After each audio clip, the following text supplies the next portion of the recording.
Hello guys, हम कर रहे थे सेट 5। इसकी 5 प्रॉब्लम हो चुकी थी।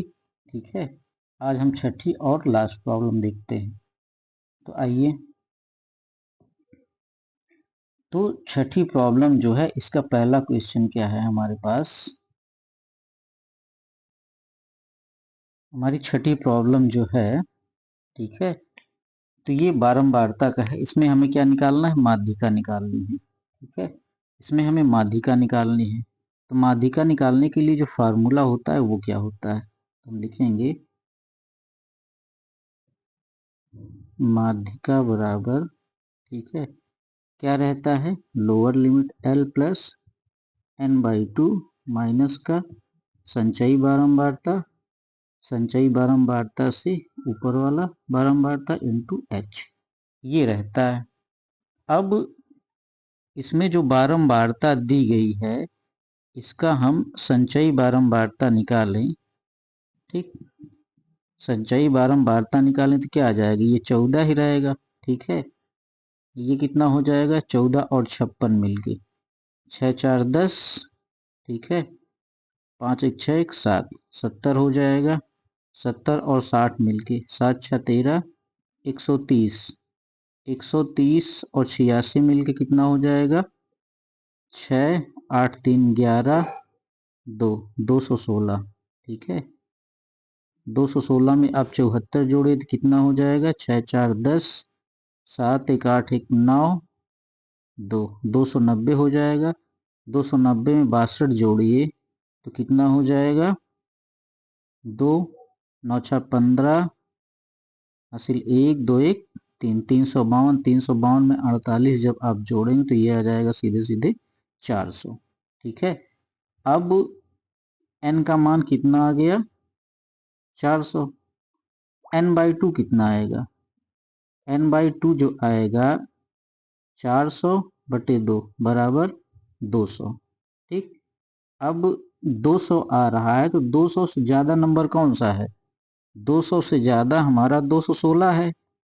216 के ठीक ऊपर जो वर्ग अंतराल है, ठीक है, यहां से क्या मिलेगा हमें? एल का मान। ठीक, और इससे ठीक पहले जो है 60, यहां से हमें किसका मान मिलेगा? एफ का मान मिलेगा। ठीक है, तो सारे मान हम रखते हैं और एच का मान देखिए, एच, ठीक है, एल हमारा कितना हो जाएगा? 30, एच कितना हो जाएगा? 20 माइनस 15 बराबर 5। सारे मान हैं हमारे पास, तो 30 एन बाई टू, ये कितना है हमारे पास? 200। सी एफ कितना है बताइए? 216। ठीक है, सी एफ कितना है? संचयी बारंबारता, ये 216 ही तो है।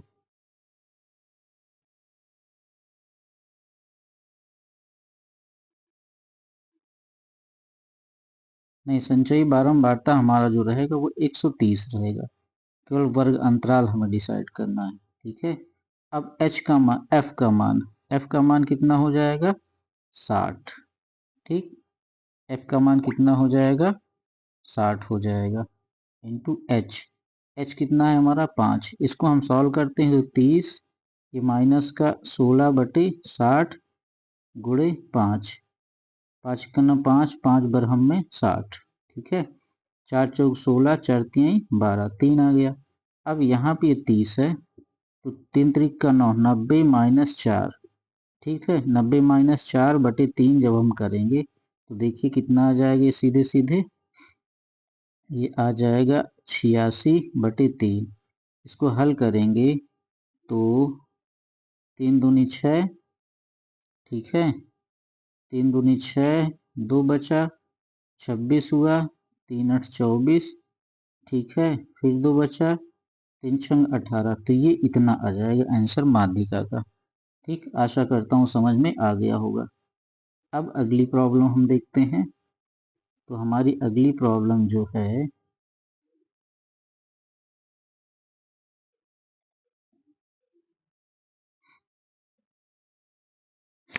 देखिए बारंबारता की आप काफी क्वेश्चन पीछे वीडियो में कर चुके हैं, तो वैसे ये होगा। अब हमारा अगला प्रश्न जो है, ठीक है, इसमें कह रहा है 10 मीटर ऊंचे भवन से एक केबल टावर, ठीक, शिखर का उन्नयन कोण 60 डिग्री। अब देखिए ये भवन है, ये क्या है, केबल टावर है। अब इसका जो उन्नयन कोण है ये है 60 डिग्री, ठीक है, कितना है 60 डिग्री, और ये कितना है, ये है 30 डिग्री। अब ये 30 है तो ये भी 30 डिग्री हो गया। भवन कितना है, ये 10 मीटर ऊंचा है, और ये कितना है, ये टोटल h है, ठीक। अब नामकरण कर लेते हैं, ये a हो गया, ये b, c, d, e, ठीक है। तो अब अगर ए बी बराबर 10 है तो ये किसके बराबर होगा, डी सी के बराबर होगा 10, तो ये 10 हो जाएगा। हमारा ई डी कितना होगा, डीई हो जाएगा हमारा h माइनस का 10। अब हम त्रिभुज एबीसी में, ठीक, त्रिभुज एबीसी में जब हम बात करेंगे तो 10 30 लगाएंगे। जब 10 30 लगाएंगे तो क्या आ जाएगा, ए बी अपॉन में बी सी। तो 10 30 का मान कितना होता है, 1/√3। ए बी हमें पता है 10, बी सी हमें निकालना है। तो यहाँ से बी सी बराबर क्या आ जाएगा, बी सी बराबर आ जाएगा 10√3, ठीक, बी सी बराबर आ गया 10√3। अब जो बी सी का मान है, ठीक है, जो बी सी का मान है यही ए डी का भी तो मान होगा, ठीक है। तो अब हम त्रिभुज ए डी ई में इसमें देखते हैं, तो इसमें देखिए 10 60 क्या हो जाएगा, ई डी अपॉन में ए डी, ठीक है। ई डी हमें पता है कितना है, h माइनस का 10, और ए डी कितना है 10√3। अब 10 60 का मान होता है √3, √3 equal to h minus 10 upon 10√3। इसको हम आगे और सॉल्व करेंगे तो ये देखिए √3 मिलके 3 हो जाएगा, 10 into 3 equal to h minus 10। तो यहाँ से देखिए h इक्वल टू क्या हो जाएगा, 10 तिहाई 30, और ये 10 पक्षांतर करने पे जब इस तरफ आएगा तो हो जाएगा 10 प्लस का, तो 30 10 40, तो h का मान कितना आ जाएगा 40 मीटर, ठीक है। यही हमारा क्या हो जाएगा, यही हमारा आंसर हो जाएगा, ठीक है, 40 मीटर, ठीक। तो इसको हम ऐसे कर लेते हैं। हमारा अगला प्रश्न क्या है देखते हैं। हमारा अगला प्रश्न है वज्र गुणनखंड विधि से हमें हल करना है, ठीक है, समीकरण दिया है, इसको हमें वज्र गुणनखंड विधि से हल करना है। तो इसको हम कैसे करते हैं, पहले समीकरण लिख लिए, ठीक, दिए गए समीकरण तो क्या हो जाएगा 2x प्लस वाई बराबर 5, इसको आप क्या लिख सकते हैं 2x प्लस वाई माइनस 5 बराबर 0। इसी तरह, ठीक है, 3x प्लस 2y बराबर 8, क्या कर सकते हैं पक्षांतर कर लीजिए, 3x प्लस 2y माइनस का 8 बराबर 0। ये समीकरण 1 हुआ, ये समीकरण 2 हुआ। अब इसका जो मेथड होता है, अगर हमें प्रश्न समीकरण इस टाइप का दिया हो, a1x b1y प्लस c1 बराबर 0, a2x plus b2y plus c2 बराबर 0, तो क्या हम करते हैं, ठीक है, हम सीधे सीधे, ठीक, x अपॉन में हम क्या लिख लेते हैं b1 b2 c1 c2, ठीक, बराबर y अपॉन में हम क्या लिख लेते हैं, ठीक, c1 c2 और a1 a2। इसी तरह, ठीक, 1 अपॉन में हम क्या लिख लेंगे बताइए, a1 a2 c1 c2। अब इनका हम तिर्यक गुणा कर लेंगे, तो x अपॉन क्या हो जाएगा b1 c2 माइनस का b2 c1 बराबर y upon c1 a2 minus का a1 c2 बराबर 1 अपॉन a1 c2 माइनस का a2 c1, ठीक। तो अब यहाँ देखिए सारे मान दिए गए हैं, ठीक है, ये जो इक्वेशन है हमारा, यहाँ पे सारे मान दिए गए हैं तो हम इसको कर लेंगे। x b1 हमारा कितना है, देखिए b1 हमारा 1 है, 1, c2 कितना है माइनस का 8, ठीक। फिर माइनस b2 हमारा कितना है 2 है, ठीक है। देखिए b2 2 है और c1 कितना है माइनस का 5 बराबर y अपॉन c1 हमारा कितना है -5, a2 कितना है 3, माइनस का a1 कितना है 2 और c2 कितना है माइनस का 8, ठीक है। ये हो गया। इसी तरह 1 अपॉन a1 कितना है,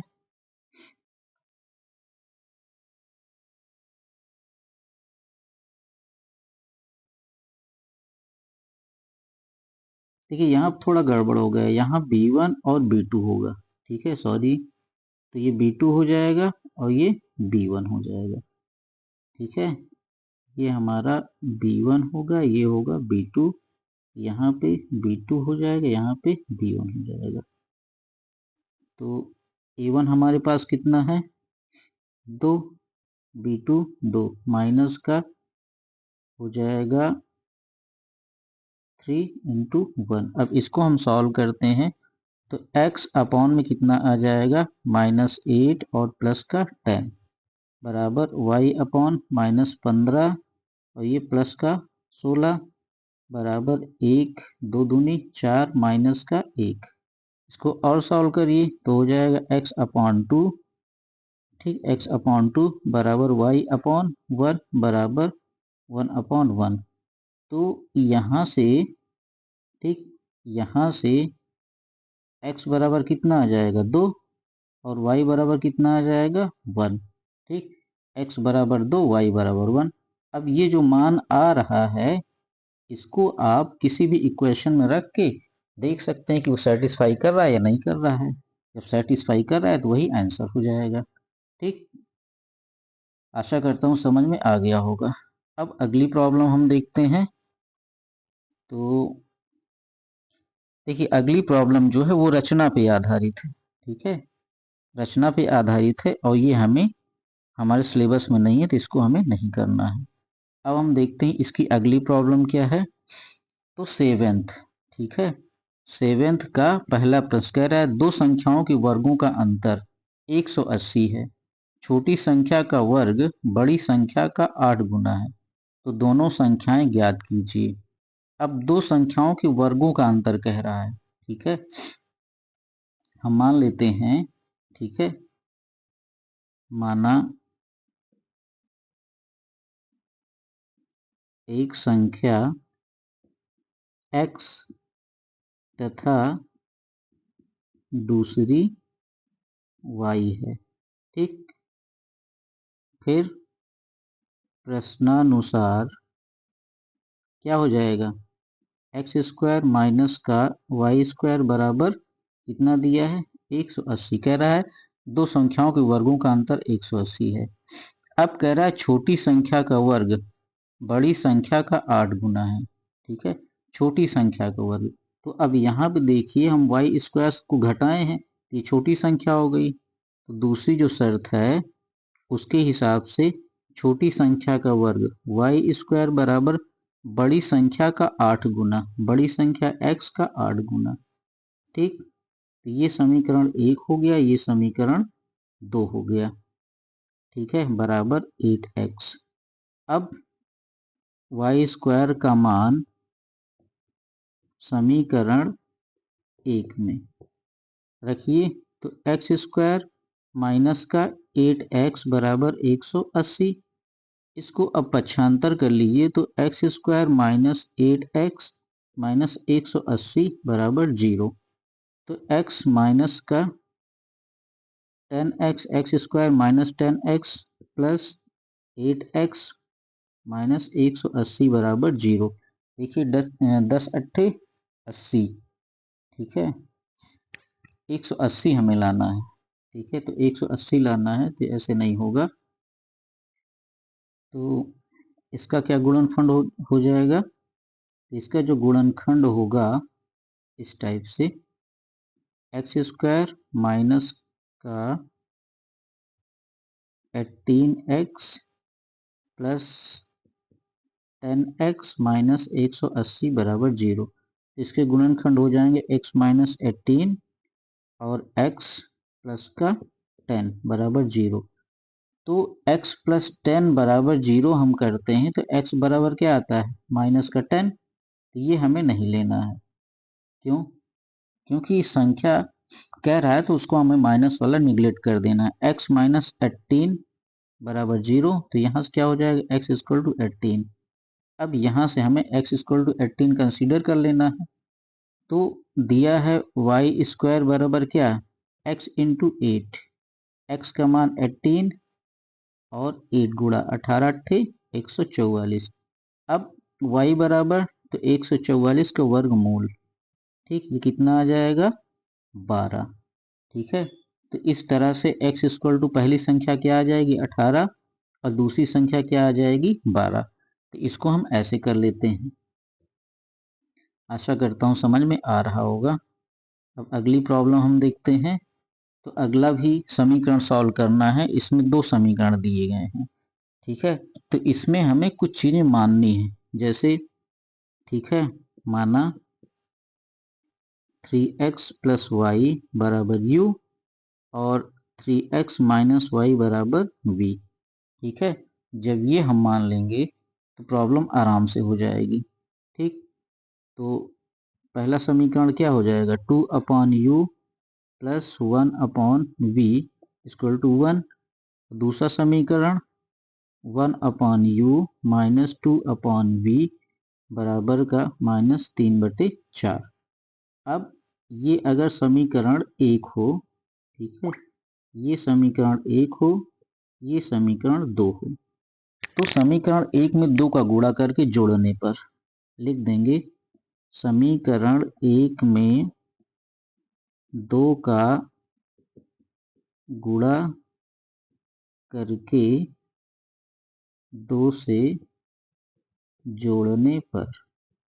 ठीक, देखिए, जब समीकरण 1 में गुणा करेंगे तो हो जाएगा 4/u प्लस 2/v बराबर 2।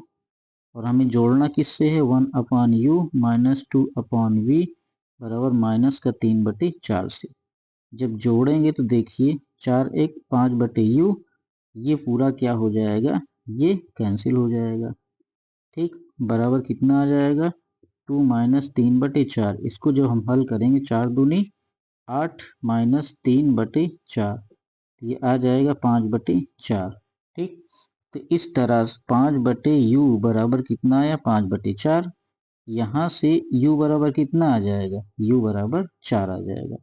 अब u बराबर जब 4 आ गया तो देखिए समीकरण 1 से, समीकरण 1 से 2 अपॉन 4, ठीक है, 2 अपॉन 4 बराबर कितना आ जाएगा, प्लस का 1 अपॉन वी बराबर 1। तो यहाँ पे 1 अपॉन वी बराबर आ जाएगा 1 माइनस 1 अपॉन 2। ठीक है, ये 1 अपॉन 2, तो यहाँ से v इक्वल टू क्या आ जाएगा, 2। अब v इक्वल टू 2 आया, u इक्वल टू कितना आया, 4 आया। तो यहाँ से देखिए सारे मान रखिए तो नए समीकरण हमारे पास क्या बन जाएगा, ये हो जाएगा 4 और ये क्या हो जाएगा, v बराबर 2। ठीक है, तो 3x, ठीक है, 3x प्लस वाई बराबर 4, 3x माइनस वाई बराबर 2। अब इनको जोड़ने पर जब इनको हम जोड़ेंगे तो देखिए, ठीक है, y से y कैंसिल हो जाएगा 6x बराबर 6, x बराबर कितना आ जाएगा 1, x बराबर 1 आ जाएगा। तो किसी भी समीकरण में आप रखेंगे, ठीक है, किसी भी समीकरण में रखेंगे तो देखिए x बराबर 1, 3 इंटू 1 प्लस वाई बराबर 4। तो y बराबर कितना हो जाएगा, 4 माइनस 1 बराबर, ठीक है, सॉरी 4 माइनस का 3 बराबर 1। तो x बराबर 1, y बराबर 1 आ जाएगा। ठीक है, इसको हम ऐसे सॉल्व कर लेंगे। अब अगली प्रॉब्लम हम देखते हैं। देखिए करना कुछ नहीं है, 3x प्लस वाई को u मान लीजिए। ठीक है, जैसे हमने माना है 3x माइनस वाई को v मान लीजिए, उसके बाद आप सॉल्व करेंगे तो u और v का मान आ जाएगा। u और v का जो मान आ जाएगा वही फिर से हम समीकरण में रख देंगे। जब फिर से समीकरण में रखेंगे तो जो आएगा उसको हम सॉल्व कर लेंगे। ठीक है, वही हमारा आंसर हो जाएगा। अब अगली प्रॉब्लम क्या कह रहा है, एक ठोस, ठीक है, एक ठोस एक शंकु के आकार का है जो एक समान आधार त्रिज्या के अर्धगोले पर अध्यारोपित है। यदि अर्धगोले का वक्र पृष्ठ तथा शंकु का वक्र पृष्ठ समान हो तो शंकु की त्रिज्या और ऊंचाई का अनुपात ज्ञात कीजिए। ठीक है, अब इसमें क्या कह रहा है, ठीक है, जो क्वेश्चन बी है, एक ठोस एक शंकु के आकार का है, ठीक है, ये शंकु के आकार का है एक ठोस जो एक समान आधार त्रिज्या के अर्धगोले पर अध्यारोपित, और ये किस पे है, अर्धगोले के ऊपर है, जैसे हैप्पी बर्थडे की कैप होती है। ठीक है, ये इसकी त्रिज्या हो गई, ये ऊंचाई हो गई, ये इसकी जो त्रिज्या है यही गोले की भी त्रिज्या हो जाएगी। अब इसकी तिर्यक ऊंचाई अगर कितनी हो, शंकु की त्रिज्या और ऊंचाई, ऊंचाई हमें निकालना है। ठीक है, अब वक्र पृष्ठ निकलवा रहा है।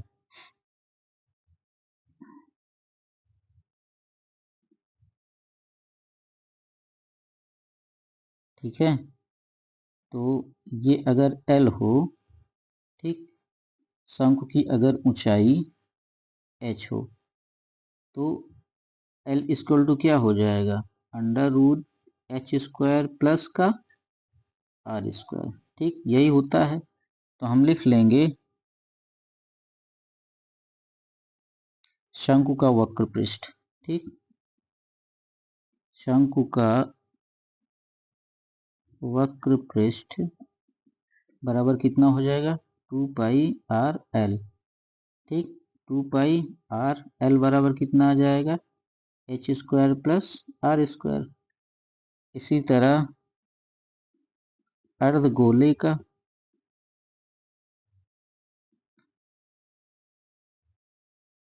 वक्र पृष्ठ, ठीक, तो ये कितना हो जाएगा, ठीक, 2 पाई आर स्क्वायर।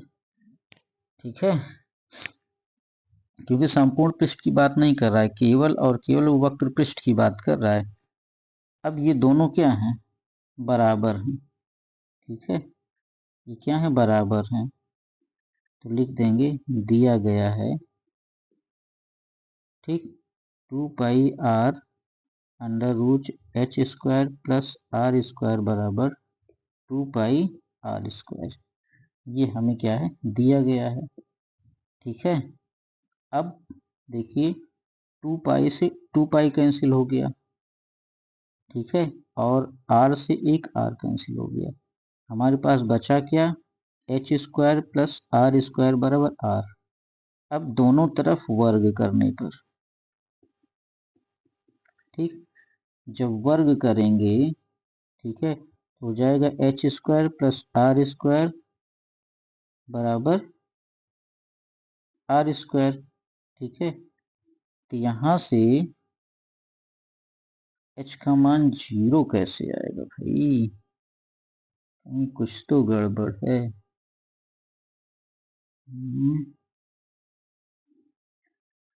गाइस, यहाँ जो शंकु का वक्र पृष्ठ निकालने हैं तो ये थोड़ा गड़बड़ हुआ है। यहाँ पे जो फार्मूला है ये रहेगा सीधे सीधे पाई आर एल। ठीक, तो अब देखिए हमारा क्या आ जाएगा,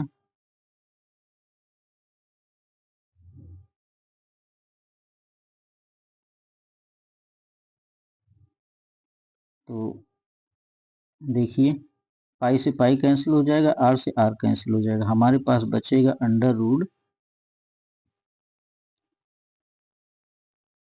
H square plus are square बराबर 2r। अब दोनों तरफ वर्ग करने पर, दोनों तरफ वर्ग करने पर, अब जब वर्ग करेंगे तो क्या आ जाएगा, सीधे सीधे H square plus are square बराबर 4r स्क्वायर, या एच स्क्वायर बराबर क्या हो जाएगा, 3r स्क्वायर। ठीक है, अब h upon r equal to क्या हो जाएगा, √3।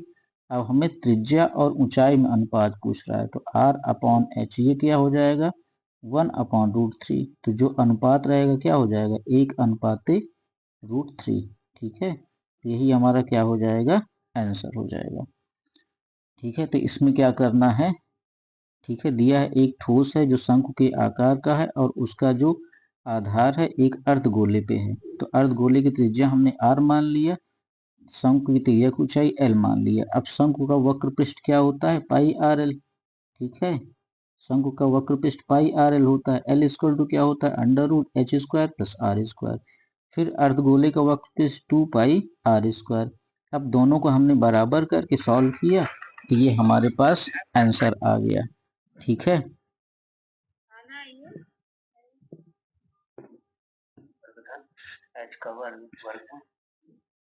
ठीक। अब नेक्स्ट प्रॉब्लम हम देखते हैं। तो नेक्स्ट हमारा जो प्रॉब्लम है, ठीक है, कह रहा है कि 12 सेंटीमीटर, 16 सेंटीमीटर, 20 सेंटीमीटर व्यास के धातु के गोले हैं। इनको पिघलाकर एक ठोस गोला बनाया जाता है। इस गोले का व्यास कितना होगा। ठीक है, तो अब ये तीनों गोलों को जो आयतन है वो बड़े गोले के आयतन के बराबर होगा। ठीक, तो हम लिखते हैं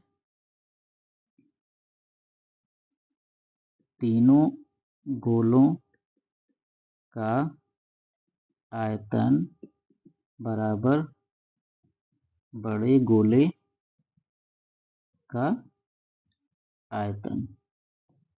ठीक, तो गोले का आयतन क्या होता है, 4/3 पाई r³।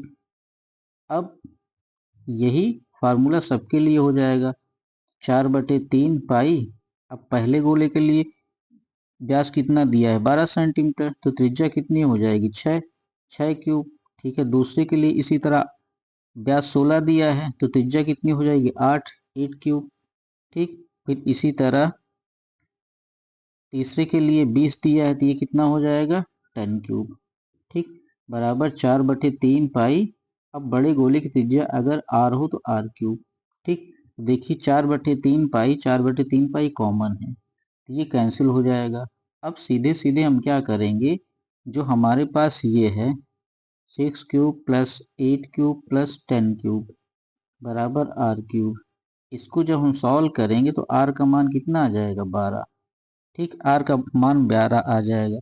ठीक है, जब त्रिज्या हमारी 12 आ जाएगी तो व्यास पूछ रहा है, तो व्यास बराबर कितना हो जाएगा, 12 × 2 बराबर 24। ठीक, तो हमें इसको ऐसे करना है। ठीक है, तो इसको आप सॉल्व कर लीजिएगा, 6 का घन निकाल लीजिएगा, 8 का घन, 10 का घन। इसको जब जोड़ देंगे तो हमें क्या निकालना रहेगा, घनमूल निकालना रहेगा। जो 12 आएगा, 12 का हम 2 गुना कर देंगे तो हमारा व्यास आ जाएगा बड़े गोले का। ठीक है, आशा करता हूँ समझ में आ गया होगा। आज के लिए इतना ही रखते हैं और नेक्स्ट वीडियो में हम इसका अगला सेट करते हैं, सेट 6। ठीक है, आज के लिए इतना ही, बहुत बहुत धन्यवाद।